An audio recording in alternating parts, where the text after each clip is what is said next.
Bismillahirrahmanirrahim. Assalamualaikum warahmatullahi wabarakatuh. Magnet rezeki, satu sama terhubung.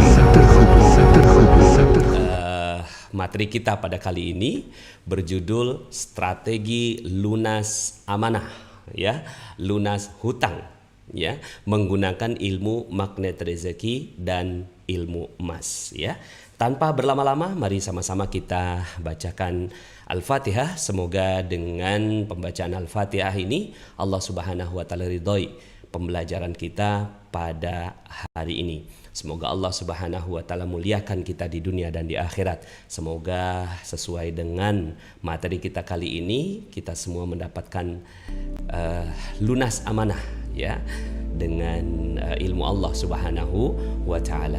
Juga kita doakan semoga kita belajar ini, ya, kita kirimkan pahalanya, seandainya ada pahalanya yang kita kirimkan kepada orang tua kita, ya, mak bapak kita, ayah bunda kita, juga kepada bapak ibu mertua kita, pada anak-anak kita, pada guru-guru kita, pada para pemimpin-pemimpin bangsa, dan juga kepada para ulama sambung menyambung sampai kepada Rasulullah sallallahu alaihi wasallam. Ala hadhihi niyya wa ala kulli niyatin shalih. Al-Fatihah. A'udzu billahi minasyaitonir rajim. Bismillahirrahmanirrahim. Alhamdulillahi rabbil alamin. Arrahmanir rahim. Maliki yaumiddin. Iyyaka na'budu wa iyyaka nasta'in. Ihdinas siratal mustaqim. Siratal ladzina an'amta 'alaihim ghairil maghdubi 'alaihim waladdallin. Amin. Amin amin ya rabbal alamin. Rabbi zidni ilman warzuqni fahman. Baik, Bapak Ibu, ya, hari ini kita akan bicara tentang hal yang very sensitif, ya. Sensitif sekali ini bicara tentang lunas amanah, lunas hutang, ya. Karena data menunjukkan bahwa ini polling yang tadi saya lakukan di pagi hari, ya. Jadi untuk jadi bahan evaluasi kita bersama, apakah Anda masih punya amanah, ya, hutang?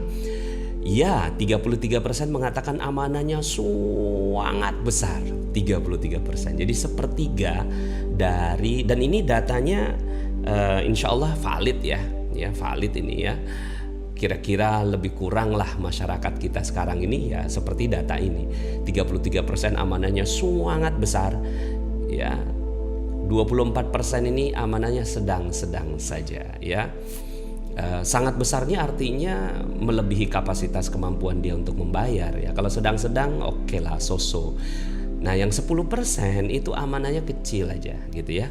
Nah, 14% alhamdulillah sebentar lagi lunas, insya Allah tahun 2021, ya, lunas, ya.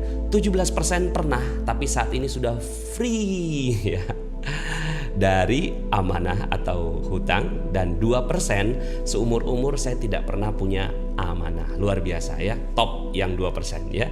Jadi top 2%, ya, dari manusia. Dan ini akhirnya datanya 81% memiliki dream. Oke, 81% manusia itu memiliki dream untuk lunas. Bismillah, ya, mudah-mudahan Anda semua juga hari ini, ya, yang mengikuti, ya, berarti lebih kurang nih, gitu, ya, 81%. Jangan-jangan yang ikut ini adalah kaum 81%, ya. Tapi ada juga yang mungkin yang 17% yang ikut juga, ya. Oke. Jadi terima kasih yang sudah mengisi polling ini, ya. Nah, maka yuk sama-sama kita jadikan lunas adalah dream. Siap, ya? Tulis di komen, lunas adalah dream saya, ya. Nah, mungkin kalau Anda sudah mengikuti materi saya di kemarin, ya, di resolusi 2021, jangan cuma sekedar dream, tapi dijadikan sebagai goal, ya. Goal adalah dream yang punya batas waktu, ya. Mungkin mudah-mudahan insya Allah dream ini tanggal atau tahun 2021 itu bismillah kita jadikan sebagai dream utama, ya. Bismillah, insya Allah kita jadikan lunas amanah. Nah, lunas amanah ini gini teman-teman semuanya, Bapak Ibu yang dirahmati Allah.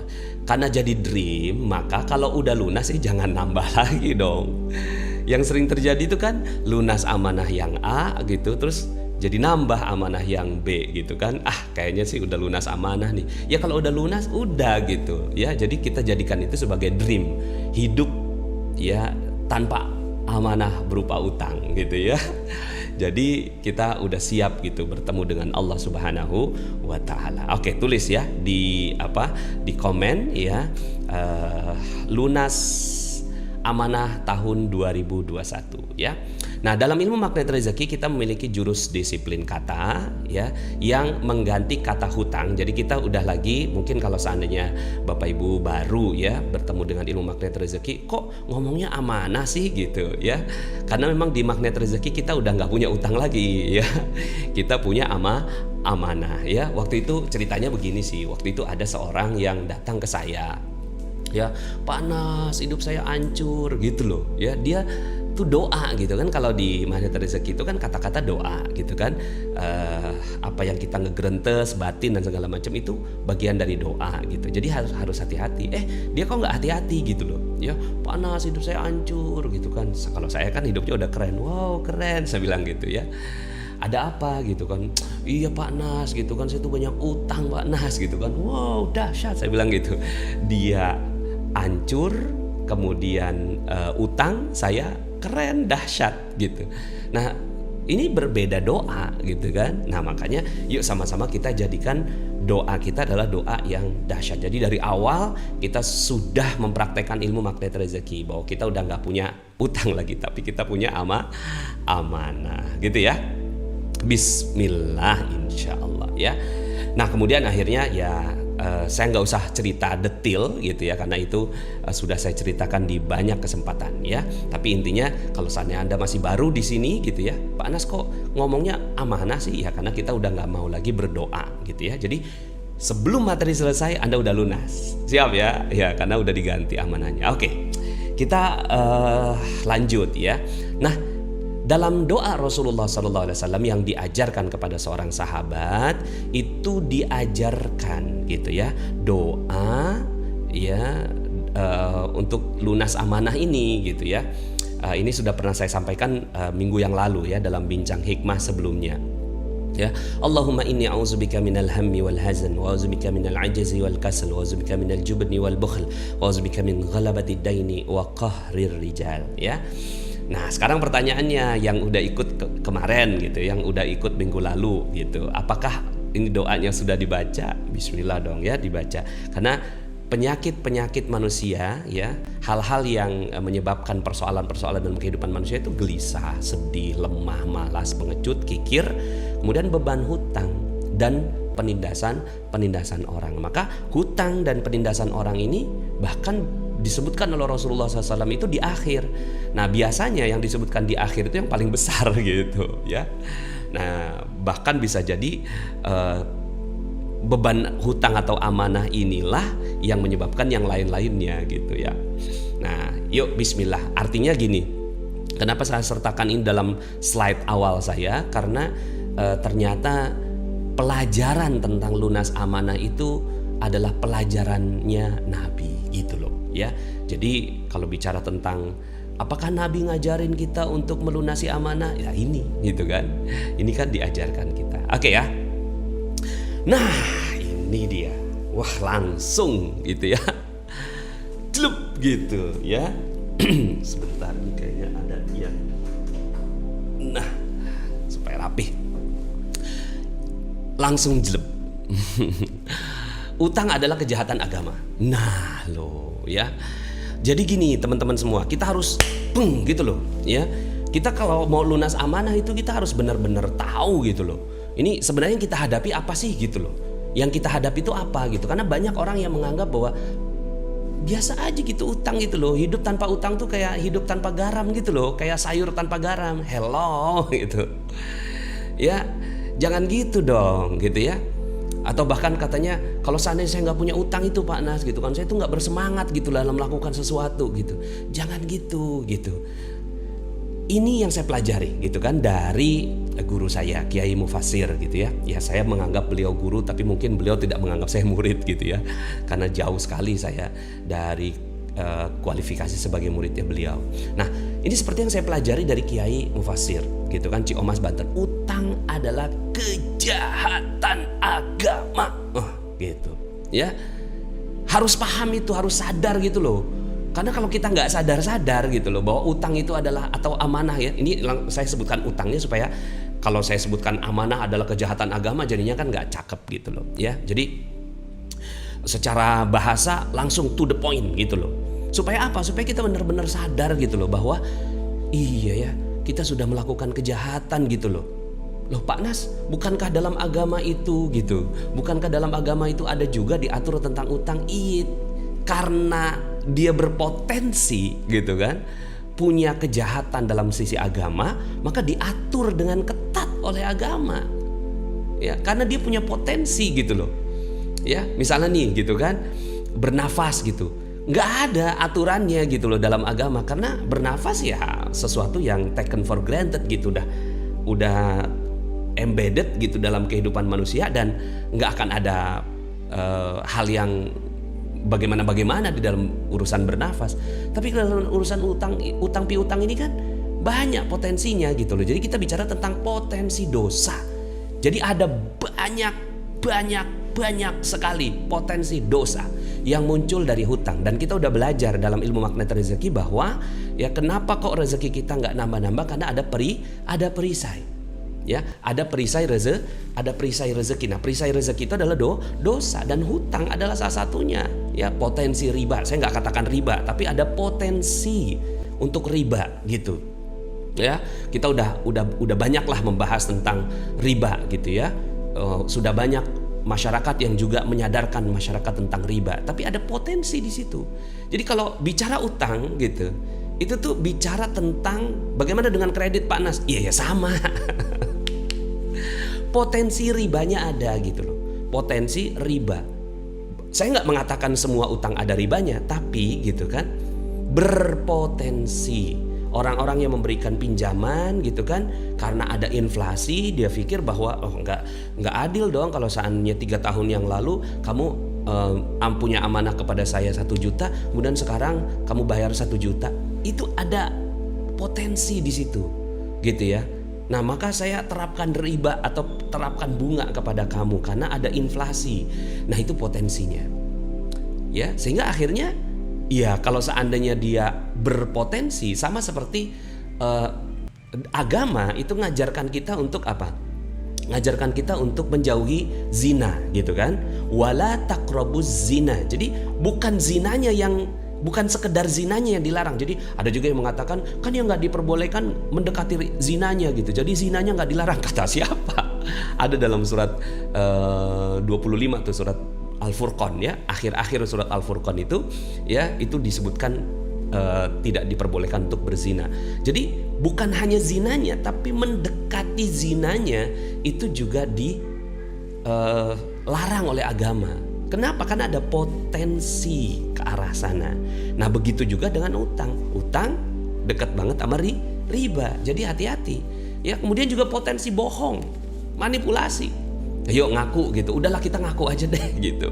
Pada saat mungkin bank, kartu kredit atau apa nyampaikan ke kita gitu kan, tolong yang ini disembunyikan, tolong yang ini gitu. Ya, kemarin tuh barusan aja gitu kan, saya pas nyampaikan materi gitu kan, ada karyawan saya gitu kan, iya Pak Nas, dulu pada saat saya tuh ngajuin KPR gitu,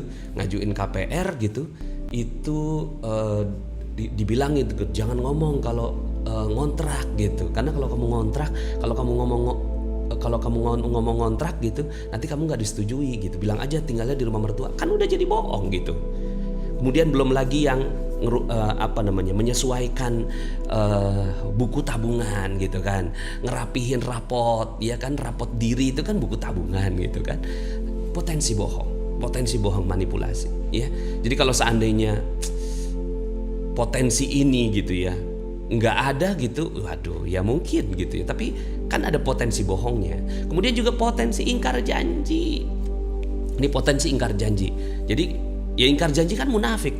Ya, innal munafiqina fid darkil asfali minan nar. Ya, sementara orang-orang yang munafik itu berada di keraknya api neraka gitu. Ya, jadi orang-orang yang berutang itu punya amanah itu kan, ya dia ya nanti ya tarsok gitu. Ya, kemudian juga dia punya potensi kedengkian. Ini yang saya pelajari dari barusan aja kemarin saya pulang dari beliau, dari Kiai. Itu kata Kiai begini gitu ya, yang punya 2 ya punya 10 ditunjukin 10 itu aja udah dosa gitu. Jadi kita punya harta 10 ditunjukin ke orang lain 10 itu udah dosa gitu ya, itu udah dosa. Kenapa dosa? Karena menimbulkan kedengkian. Karena nggak semua orang gitu loh, nggak semua orang siap untuk melihat orang yang gonta-ganti mobil gitu kan, gonta-ganti HP gitu kan, gonta-ganti yang lain-lain gitu loh ya. Belum semua orang sanggup gitu. Jadi saya juga belajar satu nikmat, satu dengki. Jadi ketika kenikmatan kita tunjukkan kepada orang lain, itu ada satu kedengkian yang muncul gitu. Jadi kalau kita punya harta 10 ditunjukkan ke orang lain 10, maka di situ ada potensi kedengkian. Ada orang yang gak siap ngelihat harta kita. Nah, yang paling bagus bagaimana? Yang punyanya 10 ditunjukinnya 2 gitu loh. Punyanya 10 gitu, tapi ditunjukin orang-orang ngelihatnya, kok kamu kayaknya nggak punya duit gitu kan? Ya udah, nggak, emang saya nggak punya duit gitu. Padahal di bawah bantalnya banyak banget duitnya gitu. Ya, nah itu yang bagus kata Kiai gitu kan. Nah kalau utang, ya utang itu kebalikan gitu loh. Orang yang punya amanah itu, ya punyanya 2 ditunjukinnya 10 gitu loh. Dia nggak punya motor tapi dia beli motor gitu ya. Dia nggak punya motor dan nggak punya uangnya untuk beli motor, terus kemudian akhirnya dia mencicil gitu loh. Kelihatannya sih oke-oke saja, fine-fine aja gitu, tapi orang ngelihat dia bahwa dia punya motor padahal nggak punya. Itu belum lunas gitu loh, masih bunyi kredit gitu kan, masih bunyi gitu. Ya mohon maaf sekali gitu ya. Materi kita tujukan untuk ya ayo gitu kan, sadar ini ada kejahatan agama di sini gitu loh. Jangan ngutang lagi, mbok ya jangan mau gitu ya kan. Nah kemudian potensi gurur ini panjang angan-angan ya, panjang angan-angannya ya kalau seandainya gitu loh, di atas kertas saya bisa bayar gitu loh. Padahal kan belum tentu umur nyampe gitu kan. Jadi ada gurur di situ. Gurur itu panjang angan-angan. Seandainya saya hidup 2, 3, 4, 5 tahun lagi, pasti lunas ini amanah. Itu kan gurur. Gak, kalau seandainya meninggal dunia bagaimana? Nah, ada lagi akhirnya potensi untuk menutupi kegururan dengan asuransi gitu. Asuransi juga potensi. Itu nanti kita akan bahas dalam pertemuan yang berikutnya. Jadi ada potensi gurur yang nantinya akhirnya ya padahal sebenarnya hidup bisa jadi besok sudah meninggal dunia. Kemudian potensi hilang akal, ya kan? Ini nggak boleh gitu. Jadi kalau kita hilang akal gitu, kita nggak sah sholat gitu loh. Kita tuh sholat itu sahnya itu kalau seandainya kita akalnya tuh nyampe gitu. Tapi kalau seandainya kita hilang akal gitu, ya dihitungnya gila dalam agama gitu. Gimana nggak gila gitu kan? Dia minjem gitu kan, minjem sama bank misalnya gitu ya, minjem sama bank yang katakanlah marginnya atau bunganya itu gitu kan, itu cuma 1%, 2% sebulan gitu ya. Terus nggak lunas gitu. Pada saat nggak lunas gitu kan, akhirnya dia nggak sanggup. Terus datang rentenir yang ngasih bunga 10%, 20% per bulan gitu. Kemudian dia pikir gitu, ya udahlah yang ini gitu kan nggak ngasih gitu. Terus kemudian ngambillah dari rentenir. Ini udah hilang akal udah. Dan ini yang sering terjadi, gali lubang, tutup lubang, gali lubang, tutup lubang. Dan akhirnya apa? Ya, sebenarnya kan kalau seandainya kita marginnya sama gitu, itu kan gali lubang, tutup lubang. Tapi kalau marginnya udah lebih besar, itu kan gali lubang, ya, gali sumur, tutup lubang gitu loh. Gali sumur, tutup lubang. Jadi hilang akal kita, gitu ya. Berikutnya adalah potensi nggak bisa tidur. Potensi nggak tenang, potensi nggak bisa tidur. Dalam agama gitu ya, ketidaktenangan itu juga bagian dari dosa. Makanya Allah Subhanahu wa taala memanggil orang-orang yang sudah jiwanya tenang. Ya ayyatuhan nafsul mutmainnah, wahai orang-orang yang jiwanya sudah tenang. Yang nggak tenang nggak dipanggil sama Allah gitu. Ya, lunasin dulu utangnya, lunasin dulu amanahnya, baru tenang kamu hidup, gitu kan? Ya jadi bismillah ya, salat ini tuh untuk ngegedor kita gitu loh, bahwa ini ada kejahatan di sini dan ada potensi putus asa. Ya, la taqnatu mir rahmatillah. Jangan putus asa dari rahmat Allah. Tapi orang-orang yang amanahnya belum kebayar, itu dia bilang lebih baik saya mati aja deh gitu. Dan udah banyak banget gitu kan. Nah, so teman-teman semuanya, kita harus sadar ini bahwa utang adalah gitu, kejahatan agama. Saya nggak mengatakan itu sebagai kejahatan negara gitu, enggak gitu ya. Ya negara masih oke-oke aja gitu ya. Tapi ya ini adalah potensi kejahatan agama. Yuk bismillah sama-sama kita rapihkan ya. Yang penting kita dong dulu, oke? Nah, sekarang bagaimana lunas amanah dengan ilmu MR? Ya kan? Lunas amanah dengan ilmu MR. Pertama ya, buka perisainya ya. Detailnya nanti silahkan Anda dengarkan di channel Telegram, oke? Perisai rezeki, sadari kesalahan dan dosa. Sadari dulu. Sadari, makanya kenapa materi ini saya masukkan di awal, supaya apa? Supaya Anda sadar bahwa utang adalah kejahatan. Oke? Ya. Lunas amanah dengan magnet rezeki. Pertama, buka perisainya, sadari kesalahan dan dosa. Yang kedua adalah disiplin kata, ya, ganti hutang dengan amanah. Ya pokoknya Anda udah nggak punya utang lagi sekarang, siap? Gitu ya. Kemudian jaga juga semua kata-kata, terutama kepada orang yang nagih gitu. Ya, debt collector yang datang atau orang-orang yang memberikan amanah datang kepada kita, itu jangan, hati-hati mulut kita gitu kan. Kadang-kadang tuh kita lebih galak daripada yang nagih gitu. Saya juga tahu kok harus dibayar gitu loh. Kenapa sih nggak bisa sabar? Itu, ya makanya jaga terumbu karang, jaga kemuliaan dan kebahagiaan, terutama pemberi amanah. Ya, pemberi amanah gitu ya. Ya, pemberi amanah, pemberi ya hutang kita gitu ya. Kadang-kadang kan banyak orang yang akhirnya ya udahlah amanahnya nggak lunas gitu, terus terumbu karangnya nggak kejaga. Kemudian kickback, bantu orang ya, bantu orang sebanyak mungkin orang-orang yang kita bisa bantu. Karena gini, kita mau bantuan Allah Subhanahu wa taala, maka kita bantu orang apa yang kita bisa bantu gitu kan, dari yang mulai yang terkecil ya, ngerapihin halaman rumahnya orang gitu kan, motong rumputnya tetangga gitu kan, ngerapihin gitu ya, kemudian berbuat baiklah gitu ya, sehingga akhirnya kita dibantu oleh Allah Subhanahu wa taala ya.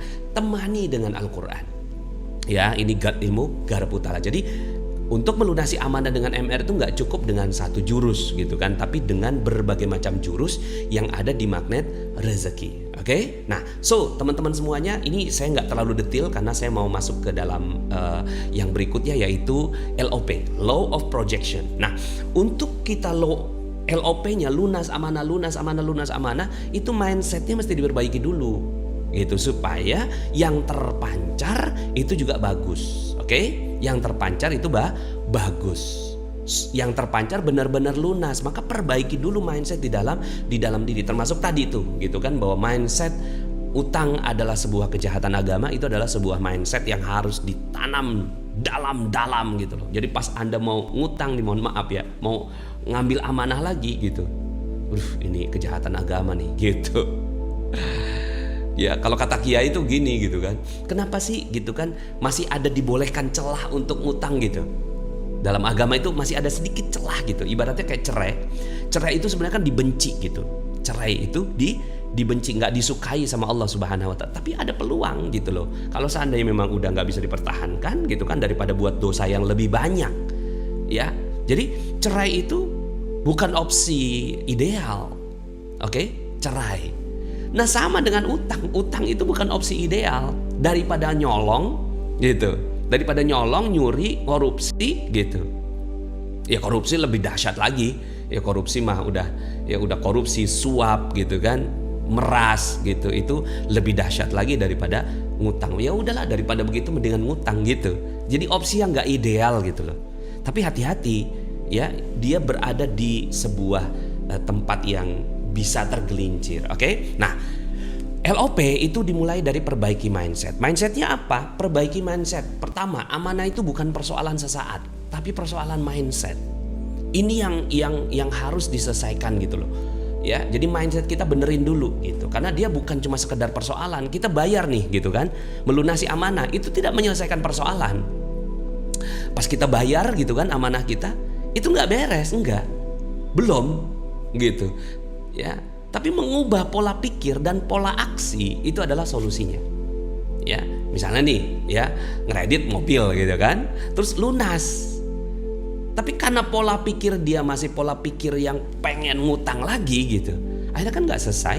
Itu sederhananya begitu aja, gitu kan. Jadi melunasi amanahnya nggak cukup gitu untuk membuat kita bisa bebas gitu loh, bisa mati dengan tenang gitu loh. Ini kan corona bentar lagi datang, ya kan? Bukan bentar lagi, udah di tengah-tengah kehidupan kita gitu loh. Nah, terus kemudian kalau mati masih dalam keadaan berhutang bagaimana? Oke, masih punya amanah. Maka yuk kita ubah pola pikirnya sepanjang waktu. Nah, begini. Teman-teman semuanya, karena sepanjang waktu kita punya keinginan. Kita punya keinginan, pengen punya mobil, pengen punya rumah, pengen ganti perabot, pengen memperbaiki pintu yang nggak bener gitu, pengen nambah kamar buat anak, pengen sekolah anak yang lebih bagus gitu, pengen makanan sesekali yang berubah gitu, pengen jalan-jalan, pengen keluar negeri gitu kan, pengen bisnis baru gitu, pengen. Jadi kita tuh sepanjang waktu itu kita punya keinginan. Nah, pertanyaannya adalah Anda mau terwujud atau tidak?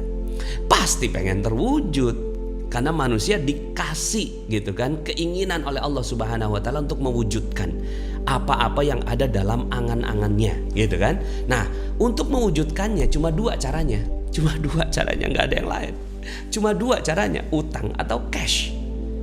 Udah itu aja kan. Nah, jadi sepanjang kita nggak ngubah nih gitu kan, bahwa kalau saya punya keinginan harus cash, kalau saya punya keinginan harus cash, kalau saya punya keinginan dan kemauan harus cash, itu nggak selesai. Karena setiap ada keinginan akhirnya ngutang lagi, ada keinginan ngutang lagi, ada keinginan ngutang lagi, ya pengen akhirnya nambah amanah kagak beres-beres gitu loh. Oke? Nah, jadi cuma ada dua cara, hutang atau cash. Maka cuma ada dua kehidupan, pola hidup amanah atau pola hidup cash. Dan manusia kan dibagi dua aja, satu yang punya amanah 81%, yang gak punya amanah 19%. Dan itu pun ya 17%-nya gitu kan baru lunas gitu kan, baru lunas tuh ya. Belum tentu ketika ada keinginan baru ya, mana sih tadi ya yang slide kita, bukan slide tadi,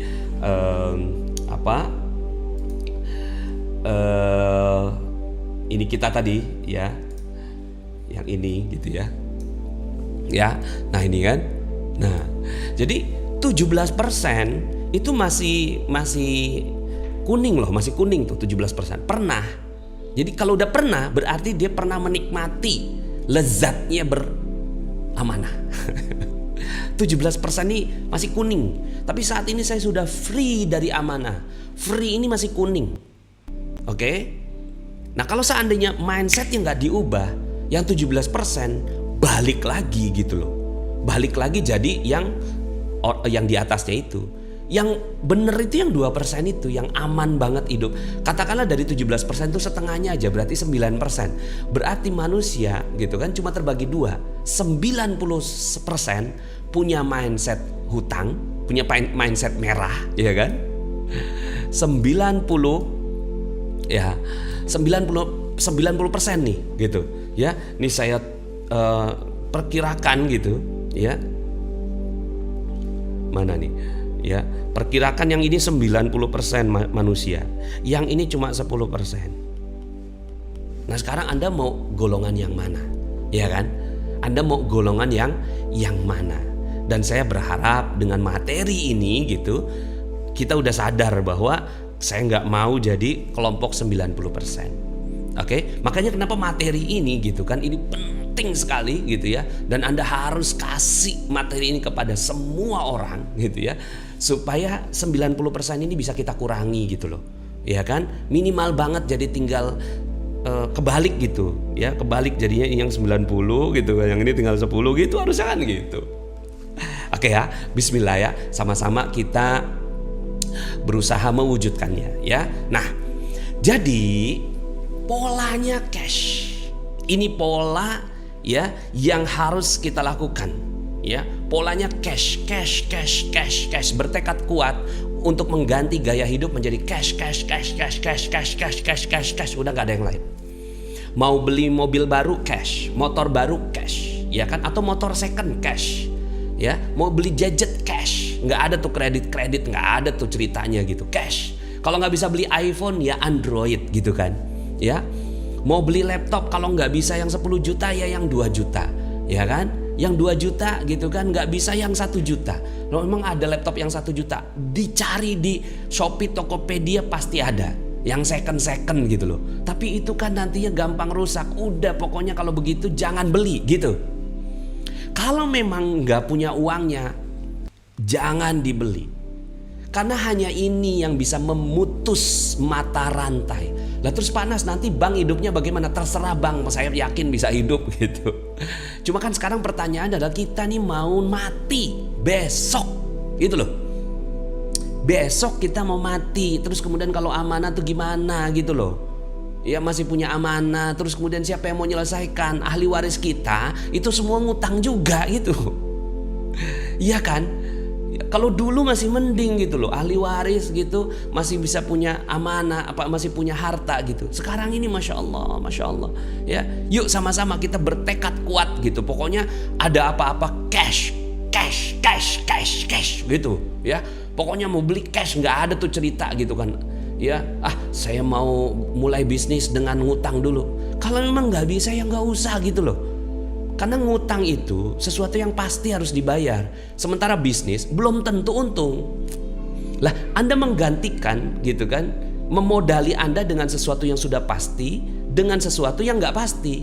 Ya, itu hilang akalnya di situ, hilang akalnya gitu loh. Ya, yuk sama-sama bismillah ya. Kalau belum mencapai ini it's okay, kita juga sama-sama. Saya juga pernah minus 21 miliar. Bagaimana bisa beli Pak Nas sementara uangnya belum ada gitu. Uangnya belum ada, ya sebenarnya tahan dulu gitu. Tapi kalau seandainya nggak bisa ditahan, satu, jual aset yang nggak produktif. Apa kayak dijual, kulkas kayak dijual. Tapi kulkas Pak Nas nanti kita nggak bisa makan gitu. Ya udah beli warteg apa gitu kan. Ya, apalagi gitu kan, mungkin ada bangku taman kagak kepake, jual gitu. Ya, mungkin pot bunga gitu kan isinya janda bolong gitu kan, buang gitu kan. Jual gitu loh, ya. Mungkin ada ya apalagi gitu ya, jual aset yang tidak produktif. Kita udah nggak perlu itu gitu kan, hidup minimalism ya kan. Baca tuh gitu kan Marie Kondo ya. Pokoknya hidup udah nggak pakai fasilitas macam-macam. Udah sekarang ini kan kita bisa menikmati apapun walaupun nggak punya gitu kan. Kita bisa naik Grab kok. Ya, kita bisa naik apalagi gitu kan. Kita bisa bisa macam-macam gitu walaupun kita nggak punya. Oke? Matikan gaya hidup. Udah nggak usah punya gaya hidup deh gitu kan. Udahlah, dulu kita punya tas Hermes gitu kan. Ya, sekarang lockdown kok ya. Lockdown sekarang gitu kan. Matikan gaya hidup. Saya pada saat itu pernah saya antarkan seorang yang punya amanah 70 miliar gitu kan ke kiai gitu. Kata kiai, kamu mesti mati 4 kali dulu baru bisa hidup. Kata kiai gitu. Dalam hati saya mati 4 kali baru bisa hidup gitu. Ternyata matinya mati 4, ya kan? Pertama mati merah kata kiai. Mati hijau, mati putih, mati hitam gitu. Nah, mati merah itu apa? Mati merah itu matikan semua kemarahan kepada siapapun, kata kiai begitu. Matikan semua kemarahan. Ya, kemarahan kita terhadap orang yang kasih amanah, kemarahan kita kepada orang yang menipu kita, kemarahan kepada ya keluarga kita yang nggak mensupport kita, matikan kemarahan kita kepada pemerintah. No, nggak ada, udah merah, mati merah. Mati hijau, gaya hidup. Yang tadinya pakai baju yang bagus ganti semuanya, ya kan? Udahlah gitu kan, buang itu gengsi. Ya, kalau memang harus ditinggalin ini rumah, hijrah. Ya kan, hijrah ke kolong gunung sana nggak apa-apa, ya kan. Pokoknya mati hijau, gaya hidup. Yang tadinya sekolah anak-anak di SDIT gitu kan, tempat yang mahal, udahlah nggak usah sekolah, homeschooling aja udah, ya kan? Matikan gaya hidup. Oke. Yang ketiga, mati hitam. Mati hitam itu adalah dendam. Nah, ini dendam yang dendam kesumat itu, ya. Kemudian juga keserakahan, yang kita pengen harta waris yang lebih banyak daripada keluarga-keluarga kita dan seterusnya, itu mati hitam. Mati putih itu ya sering-sering berpuasa, ya nggak usah makan gitu. Mati putih itu nggak usah makan gitu. Matikan gaya hidup. Oke. Gunakan jurus kerangkeng uang. Mungkin Anda sudah dengarkan di Telegram. Gunakan jurus kerangkeng uang, itu jurus powerful banget, bisa menyelamatkan puluhan ratusan juta. Uang saya terselamatkan ratusan juta dari jurus ini saja. Jurus kerangkeng uang gitu ya. Benar ya, banyak banget gitu kan, uang saya terselamatkan ratusan juta, mungkin nyampe miliaran kayaknya ya. Itu selamat gara-gara kerangkeng uang. Berikutnya adalah bekerja lebih keras sebagai bagian dari ibadah gitu. Ya bekerja lebih keras, mau gimana lagi gitu kan. Tapi Pak Nas, ilmu magnet rezeki katanya duduk diam rezeki datang sendiri. Iya gitu. Itu ilmu spiritualnya. Ilmu fisiknya kita harus ya melihat dan memperhatikan peluang. 96% itu ilmu magnet rezeki dipakai. 4% bekerja lebih keras. Bukan sebagai bagian dari itu, gara-gara bekerja lebih keras maka saya dapat uang, dapat rezeki gitu, bukan. Tapi karena ya bekerja adalah ibadah gitu. Oke, rapikan niatnya. Berikutnya adalah mulailah menabung. Gitu ya. Walah Pak Nas, wong masih ada amanah mimpi nabung. Loh, iya memang. Karena suatu saat nanti Anda akan punya kebutuhan lagi. Anda akan punya keinginan lagi. Need and wants. Need itu primer, sekunder. Wants itu tersier, yang kita nambah-nambah. Nah, artinya sepanjang kita masih hidup, kita masih punya keinginan, masih punya kebutuhan, maka ya nabung dong. Mulai menabung, oke? Nah, saya masuk nih, kan materi kita adalah bagaimana menyelesaikan persoalan dengan ya ilmu MR dan emas. Nah, sekarang saya nggak banyak ngomongin tentang menabung dengan emas, ya, karena sebenarnya udah saya sampaikan dalam materi-materi sebelumnya. Cuma sekarang saya mau bandingkan gaya hidup. Satu, gaya hidup orang yang nggak tobat, gaya hidup orang yang tidak tobat dan tidak menabung. Udahlah nggak tobat, nggak tahu kalau hutang itu kejahatan agama, kemudian tidak menabung juga, gitu. Orang yang kedua tobat tapi nggak nabung. Gitu ya, dia cuma sekedar oke gitu kan, saya udah tobat Pak Nas, siap Pak Nas gitu kan, saya tobatan nasuha Pak Nas, tapi dia nggak nabung. Oke. Berikutnya tobat tapi menabungnya dengan rupiah, ya, menabungnya dengan rupiah. Rupiah oke ya, kita harus mencintai rupiah gitu loh, ya. Nah, rupiah itu adalah alat pembayaran yang sah di Indonesia, maka Anda harus nabung. Cuma Anda harus menggunakan rupiah. Tapi kalau untuk nabung, coba deh, ya, tobat dan menabungnya dengan emas gitu. Nah, untuk memudahkan ini gitu ya, coba kita lihat grafik dan contoh berikut ini. Oke, saya lihat contohnya ini ya. Jadi gini, ini orang yang pertama. Orang yang pertama ini adalah orang yang dia nggak tobat dan nggak nabung gitu loh. Nggak tobat, dia nggak nabung. Ini orang yang pertama. Apa yang terjadi? Masa depannya tuh akan ya madesu, ya, masa depan nggak bagus ya kan. Jadi akhirnya ini gap antara ya, gap nih, hidupnya akhirnya tidak bagus. Ini orang-orang yang nggak tobat. Jadi kalau seandainya Anda masih di sini Pak Nas, oke, sekarang saya berada di sini nomor 1 nih Pak Nas, gitu kan? Ini kan sama-sama orang-orang mulainya dari sini semua, ya kan? Startnya dari sini. Kita semua belajar sekarang hari ini. Tapi gitu kan? Kalau Anda polanya nggak berubah, maka akan seperti ini. Ya, yang merah ini nomor 1 ini yang merah, ya, nomor 1 yang merah. Nah, tobat dan nggak nabung, oke. Untuk orang yang kedua, tobat tapi tidak nabung. Nih, yang kedua, tobat tapi nggak nabung, tobat tapi nggak nabung. Ya udah kayak gini gitu loh. Kualitas hidupnya terus akan makin menurun, ya, oke. Nah, jadi ini yang gapnya paling dalam ini adalah orang yang nggak tobat dan nggak nabung, ya ini kayak gini, ya. Nah, ini orang yang tobat dan nabung, tobat tapi tidak menabung. Nah, kemudian yang ketiga, ini tobat tapi menabungnya pakai rupiah, ya. Boleh-boleh aja menabung pakai rupiah, insya Allah selamat dia, ya. Nabung, gitu kan? Tapi pakai rupiah, ya. Nah, orang-orang yang tobat dan nabungnya pakai rupiah ini yang pola keempat, gitu. Ya, nah maka kita akan jadi orang yang seperti ini, siap ya? Jadi dia tuh akhirnya meningkat, ya, sehingga akhirnya dia bisa yang namanya ya mengatasi kualitas hidupnya, ya kan, mengatasi. Jadi dia ada di atas, ya, mengatasi kualitas hidup yang katanya gitu kan, kualitas hidup. Harga-harga makin naik, ya kan? Ya harga makin naik tergantung dengan apa. Ya kalau dengan emas harga nggak ada yang naik kok, gitu. Oke? Nah, jadi sekarang pertanyaannya adalah Anda mau jadi orang yang mana? Orang yang pertama, kedua, ketiga, atau yang keempat? Pastinya Anda akan pilih menjadi orang yang keempat ini, yaitu orang yang bertobat dan nabung dengan emas. Oke? Nah, contohnya begini. Ini saya kasih contoh ya. Ini ada orang yang dia punya amanah, ya kan? Dia punya amanah. Amanahnya dia berapa? Nggak banyak, 20 juta aja gitu kan. 20 juta. Gajinya dia, ya kan, 4 juta. Oke? Gajinya dia 4 juta. Sebenarnya cuma 5 kali gaji nih gitu kan. 5 kali gaji, ya. Nah, gaya hidupnya tetap nih. Ya, kalau gaya hidupnya tetap, ya kan? Gaya hidup tetap, maka dia minus 6 juta. Ya, gaya hidup dia tetap nih, dia nggak berubah, dia nggak mati, nggak 4 kali mati gitu loh, ya kan? Akhirnya gaya hidup dia tetap gaya, tetap pengen dilihat orang, tetap pengen, ya akhirnya sebenarnya gaya hidup dia tuh mencelakakan dia, mohon maaf ya bahasanya, ya.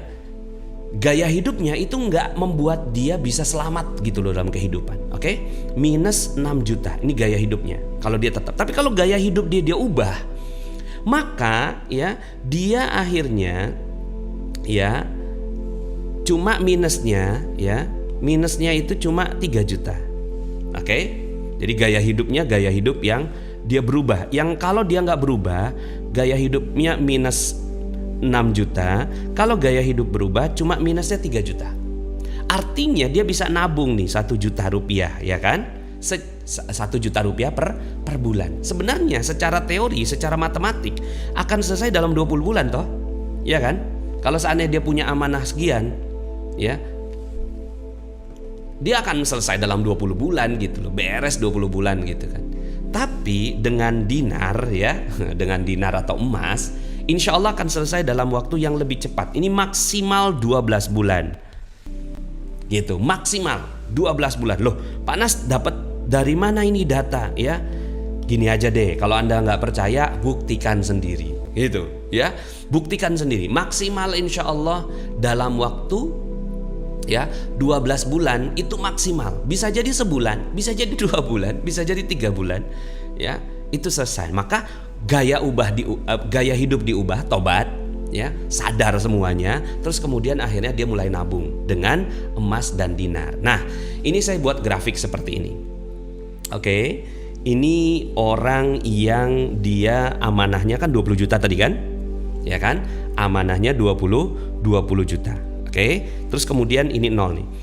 Kemudian ya dia nabung nih, ini nabungnya pakai rupiah nih, nabung pakai rupiah, ya kan?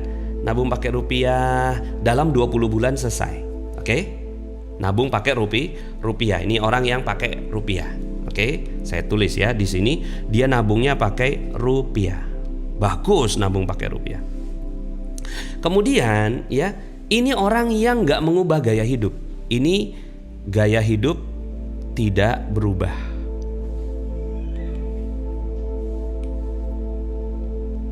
Ya, tidak berubah. Ini gaya hidup orang yang nggak berubah. Gaya hidupnya gimana? Akhirnya dia terus turun. Nah, ini gap, ya. Ini gap, ya, dari sini ke sini. Ini gap antara impian dia untuk lunas amanah dengan realita kehidupan dia. kalau dia nggak ngubah. Oke? Nah, sementara orang-orang yang nabungnya pakai dinar, ya ini akhirnya jadinya seperti ini. Gitu.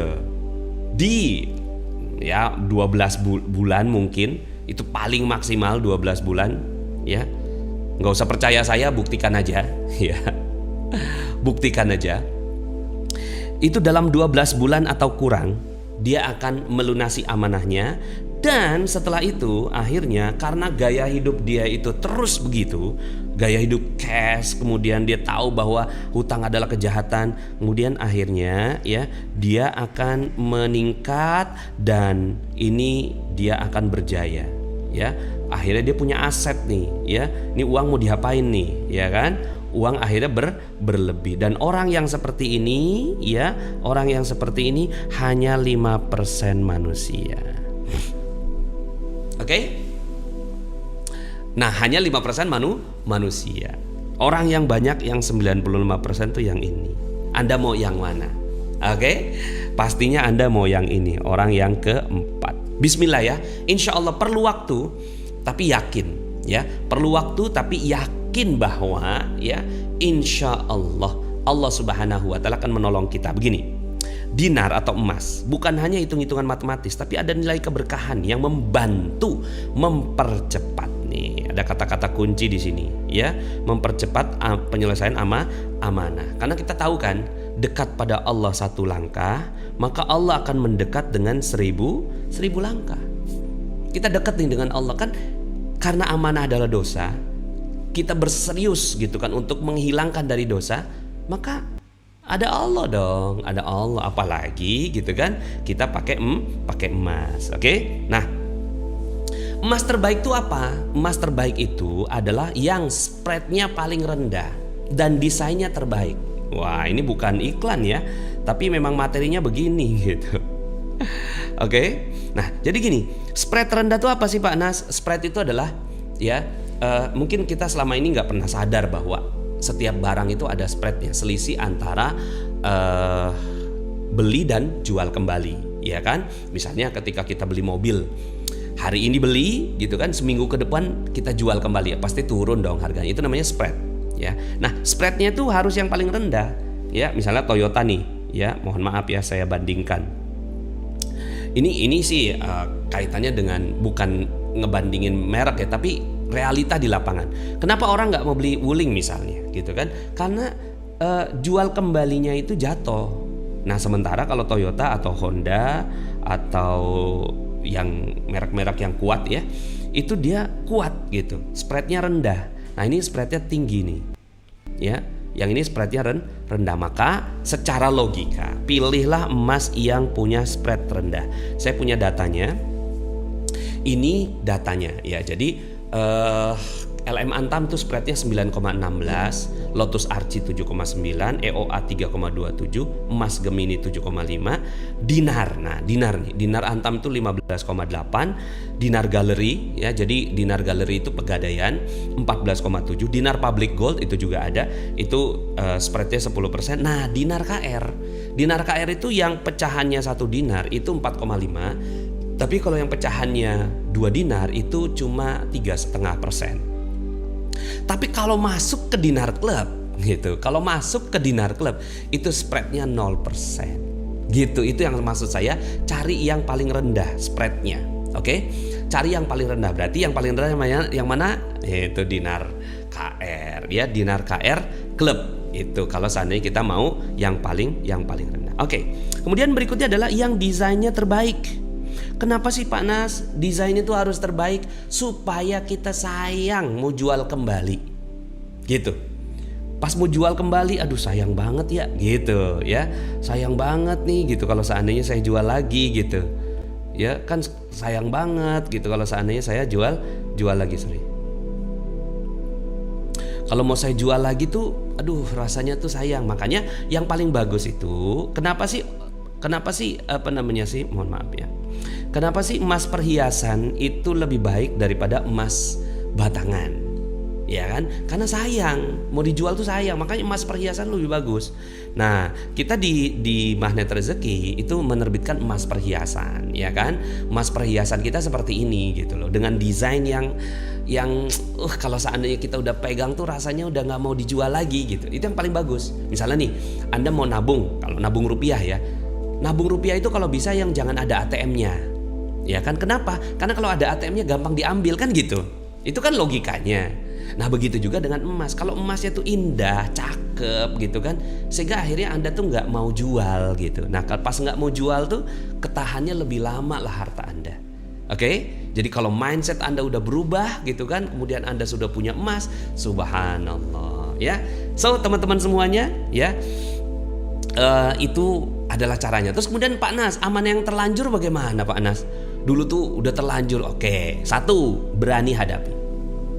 Berani menghadapi, ya hadapi, mau gimana lagi, ya Bismillah, berani aja gitu. Ya saya juga menghadapi debt collector, datang berjilid-jilid gitu kan, berjilid-jilid ya. Kemudian juga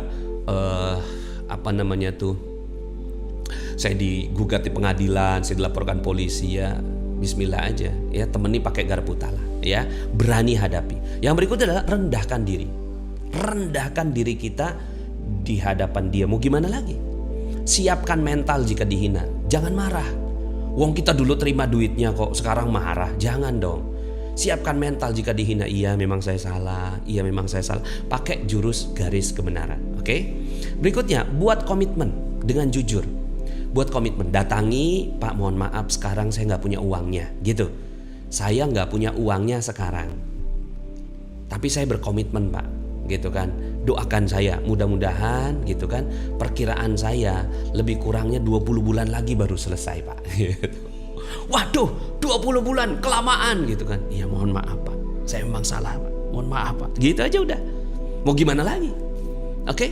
Buat komitmen dengan jujur. Jangan juga mohon maaf Pak gitu kan, saya belum punya uangnya, kapan bisa dibayar? Bulan depan Pak. Padahal kita tahu kalau bulan depan gak punya duit gitu loh. Itu gak jujur namanya. Ya kalau bilang 20 bulan, bilang 20 bulan lagi. Ya, bilang 20 bulan lagi. Mohon maaf Pak, saya salah. Udah ngaku aja. Oke? Buat komitmen dengan jujur. Jangan terlalu pede. Pede. Kalau misalnya nih kita rencana dapat uang bulan depan gitu kan, janjiin ke orang 4 bulan lagi gitu. Lebih baik kita janji panjang, realisasinya cepat daripada janji cepat, realisasinya lama. Oke, berikutnya tulis, buat tulisan dong. Ya, saya yang bertanda tangan di bawah ini, nama Nasrullah, ya kan, KTP gitu kan, tulis KTP-nya gitu kan, kemudian tempat tanggal lahir, ya supaya jelas Nasrullah yang mana gitu kan. Dengan ini menyatakan hal sebagai berikut: 1. Mengakui amanah sebesar 20 juta. 2. Gitu kan, berkomitmen untuk menyelesaikannya selambat-lambatnya pada tanggal gitu 20 bulan lagi gitu kan. Yang ketiga gitu kan, ya saya berdoa, ya apalah terserah mau tulis apa dalam perjanjian, tanda tangan dalam materai, nggak apa-apa sekarang materainya 10.000, tanda tangan di materai, kasih ke beliau, kasih ke orang yang punya amanah, ya yang memberikan amanah kepada Anda, kasih. Oke? Jangan lari, kasih aja udah. Oke? Muliakan dan doakan dengan sungguh-sungguh pemberi amanah itu. Jadi pas pulang udah, ya Allah muliakan dia, bahagiakan dia, muliakan dia, bahagiakan dia, muliakan, bahagiakan. Terus dalam tahajud Anda doakan itu orang. Ya Allah muliakan dia, ya Allah dia udah kasih rezeki sama saya, ya Allah. Ya Allah mudah-mudahan Engkau memberikan kebaikan kepada beliau. Terus doakan. Berikan kapok. Nggak buat amanah baru. Jadi sepanjang masa 20 bulan itu ya Anda nggak boleh nyetak ya obligasi gitu loh, nggak boleh buat amanah baru. Tahu-tahu dalam waktu 20 bulan gitu kan, Anda beli HP gitu, Anda beli motor baru karena Anda ngutang sama orang lain gitu. Itu kan menyakiti gitu kan si pemberi amanah yang awal. Jadi kapok deh, nggak buat amanah selama 20 bulan itu nggak boleh. Tunda semua keinginan Anda hingga lunas. Oke? Tunda semua ya keinginan Anda hingga lunas. Jadi kalau belum lunas ya oke, Anda tertawan, Anda terpenjara gitu loh. Terpenjara dengan amanah Anda. Ya mau gimana lagi? Gitu kan? Anda harus bekerja keras dengan sungguh-sungguh dan tunjukkan, buktikan kepada orang itu sampai kemudian lunas. Oke? Sip, bismillah, alhamdulillah sudah 1 jam. Mudah-mudahan materi ini bermanfaat ya bagi yang belum bisa menerimanya. Doa aja banyak-banyak kepada Allah. Terus kemudian juga ulangi lagi materi ini. Nih, materi ini akan terus saya simpan di Facebook. Mudah-mudahan kalau seandainya bagus kualitasnya bisa saya upload ke YouTube juga, dan mudah-mudahan ini bisa menjadi teman bagi Anda ya insya Allah untuk melunasi amanah Anda ya. Oke, mungkin kalau seandainya ada yang mau bertanya ya, bertanya silahkan ya di komen, saya akan baca komen-komen Anda.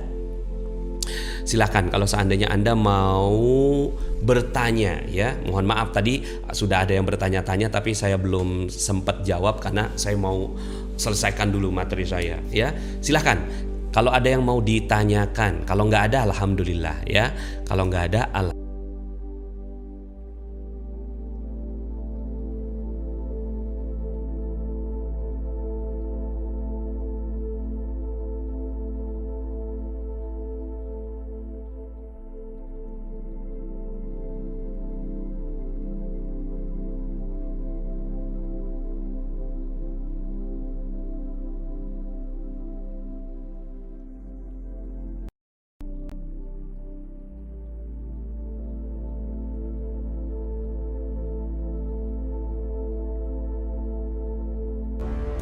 Bang gitu kan, saya mau melunasi nih gitu kan.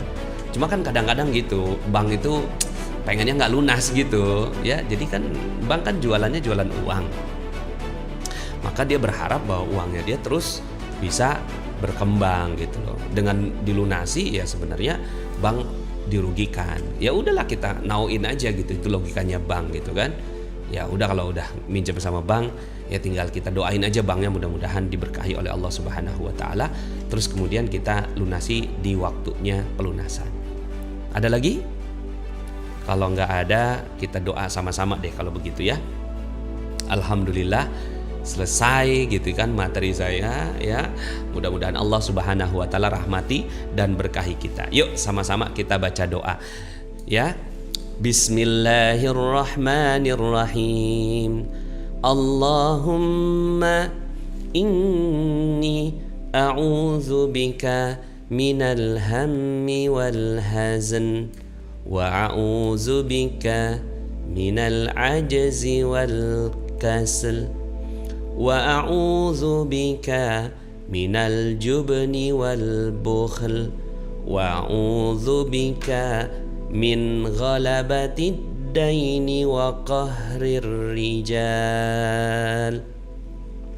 Allahumma inni a'udzu bika minal hammi wal hazan wa a'udzu bika minal ajzi wal kasal wa a'udzu bika minal jubni wal bukhl وأعوذ بك من غلبة الدين وقهر الرجال.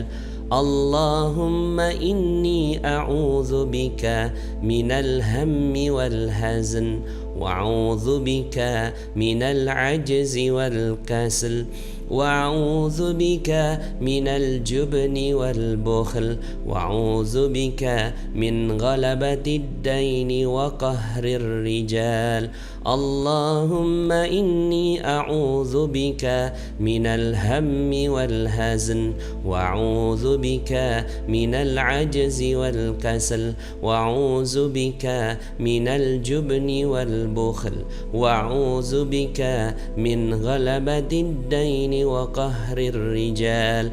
اللهم إني أعوذ بك من الهم والحزن وأعوذ بك من العجز والكسل وأعوذ بك من الجبن والبخل وأعوذ بك من غلبة الدين وقهر الرجال. اللهم إني أعوذ بك من الهم والحزن وأعوذ بك من العجز والكسل وأعوذ بك من الجبن والبخل وأعوذ بك من غلبة الدين وقهر الرجال اللهم إني أعوذ بك من الهم والحزن وأعوذ بك من العجز والكسل وأعوذ بك من الجبن والبخل وأعوذ بك من غلبة الدين وقهر الرجال وصل اللهم على نبينا محمد وعلى آله وصحبه Teman-teman yang belum subscribe dan baru saja menemukan channel ini, silahkan subscribe. Insya Allah Anda akan mendapatkan materi-materi yang terbaik dari channel ini. Insya Allah Anda adalah makhluk yang ajaib. Tinggal kita sempurnakan faktor-faktornya. Dan insya Allah dalam video-video berikutnya kita akan lanjutkan materi ini sampai Anda menemukan potensi terbesar diri Anda dan menjadi makhluk ajaib sebagaimana yang Allah Subhanahu wa Ta'ala inginkan untuk Anda. Sampai jumpa. Assalamualaikum warahmatullahi wabarakatuh.